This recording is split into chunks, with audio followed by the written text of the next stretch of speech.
Well, I just got done installing 5 smoke alarms, like that one there, throughout this house. There's another one up there. Okay, but there's one more in the hallway. I'm going to do something a little bit different on that one. It costs a little bit more, but I think it's going to be well worth it. Kaboom. Here's a 120 volt hardwired combination. It's hardwired because it says it there.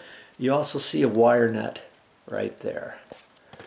And the good thing is it's a 10-year life battery backup.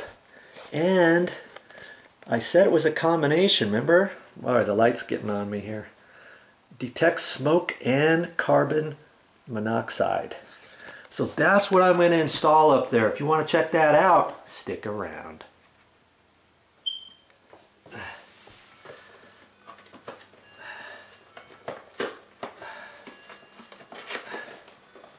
Let's get this pulled out of here and see what we got going.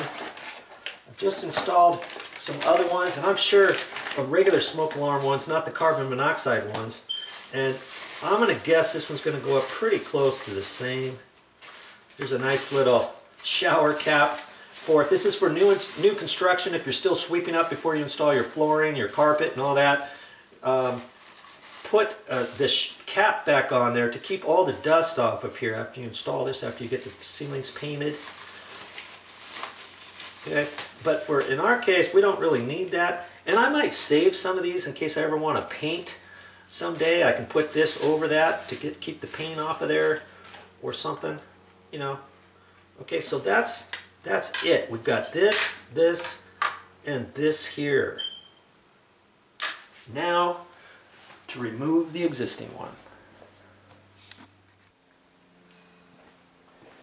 We're doing this for 2 reasons. One, I wanted the carbon monoxide and smoke detector combo, and this existing smoke alarm, it still works and everything, but it's over 10 years old, and that's why I'm replacing it. Okay, you can unsnap it back, but if that doesn't come off, I can undo the side screws for these mounts and have that come off. And you should, by the way, have the power shut off. Find the right breaker, and you'll see a little green light that's generally on here, and then you can turn your breaker off in the electrical panel. It might be separate. It might not be labeled, let's say. You might have to come back and forth and check it, or have somebody inside say yes, no, yes, yes, whatever. Okay, these are just the mounting screws, and you can leave those up there. That's for the new mounting bracket. You know, all come with a bracket like this, and you always want to utilize the brand new bracket. You don't want to think that the old bracket is going to work, okay? I still like working on these as though the power was still up there. I don't know why, just on the off chance that I think I've got the right breaker, and I don't, let's say, okay? So I'm just going to hang on to this and undo one of these wire nuts. Man, they got this tight. Wow.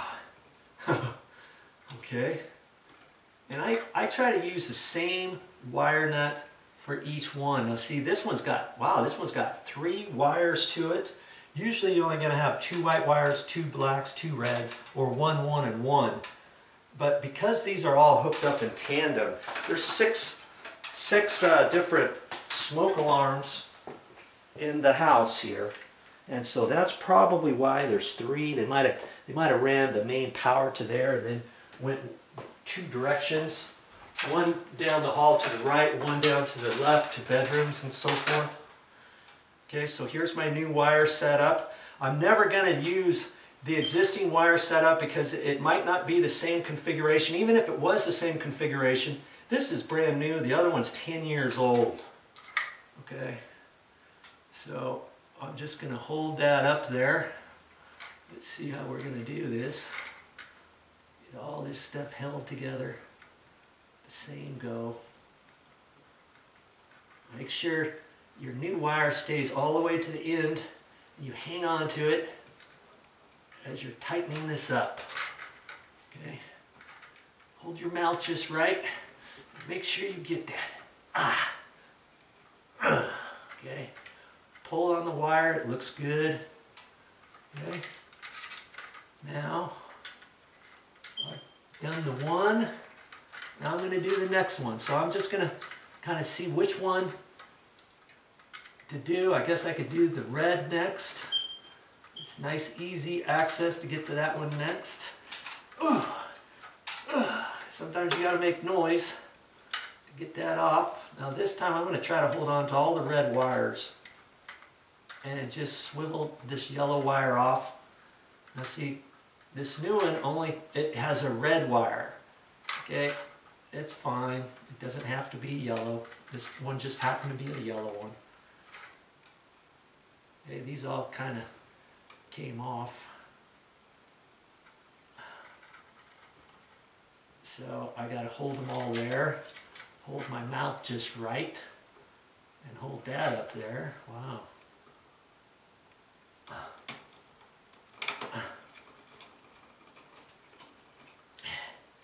I didn't necessarily have all of the wires wrapped around each other, but once I started the wire nut and I had them all started at the same length, they kind of right back into place where they were before.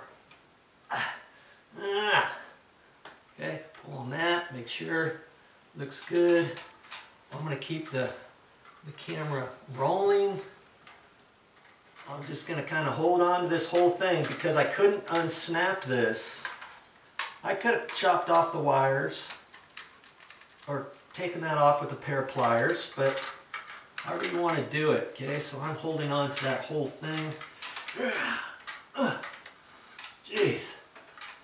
Did I eat my Wheaties this morning? Oh.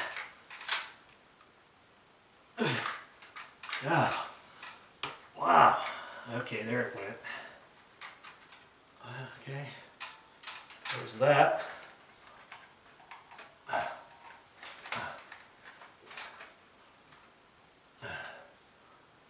can get my black wire in there. And I'm still being delicate with it to make sure. If I had some wire testers, I could test it, but pretty sure I got the right breaker off at the electrical panel, sub panel outside. Okay. Okay. I can pull on that. I just like to make sure it's set, because sometimes you can put the wire nuts on tight like that, thinking it's tight, and later on you pull on that, or you're putting the wires up there and one comes out. You think, what's the deal with that?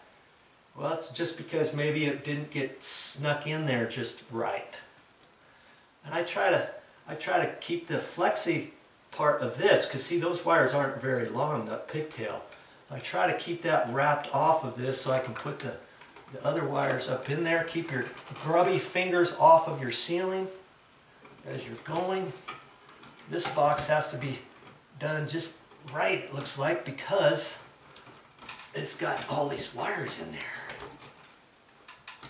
Okay, so that looks good. I still got my flexi lines out. That way I don't have them wrapped around everything. I got plenty to work with there. Okay, that's your next step.